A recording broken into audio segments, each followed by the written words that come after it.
Okay, so I'm going to start the process of pressure washing the engine bay out on the 87 Grand National. Started spraying a little bit of foam engine cleaner on it. Next, take the pressure washer to it, clean her up a little. Here's in the project car. More long, it'll be, as you can see, it's the junk. It's all set. Pressure wash, moving into the other garage to start the underside cleaning, frame rail, detailing the front end, pulling the front end apart. You see the doors off it right now. But yep, stay tuned. So here it is after a quick rinse down. History behind this car. You see the harness cut. Theft recovery vehicle. Oklahoma. From Oklahoma, but now it's being rebuilt. Okay, so I got the wheel wells off. Front fender wells. Here's the front end of this.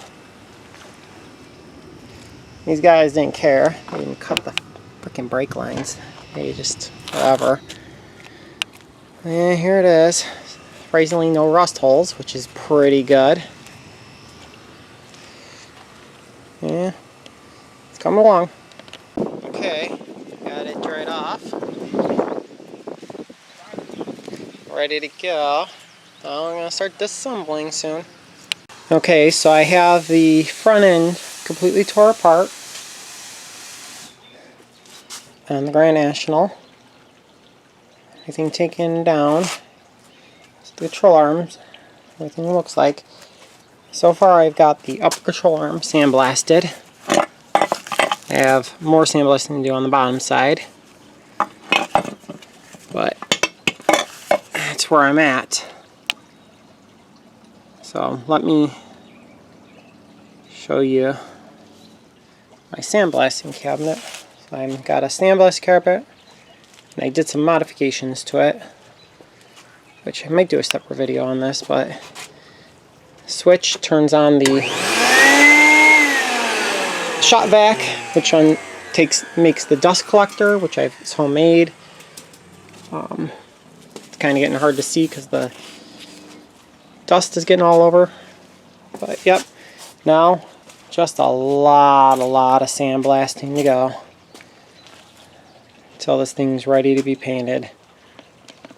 Okay, so here is what I finally finished up with. I've got the steering box blasted, both control arms, upper. I got the motor mounts, and one spring, and one control arm, which I've started disassembling, and the two, looks like brake calipers are done. I have still to go clean up the front suspension parts, spindles and things like that, but this is as far as I can get for today. Until next time, please like, comment, subscribe. Stay tuned for more of Grand National Restoration.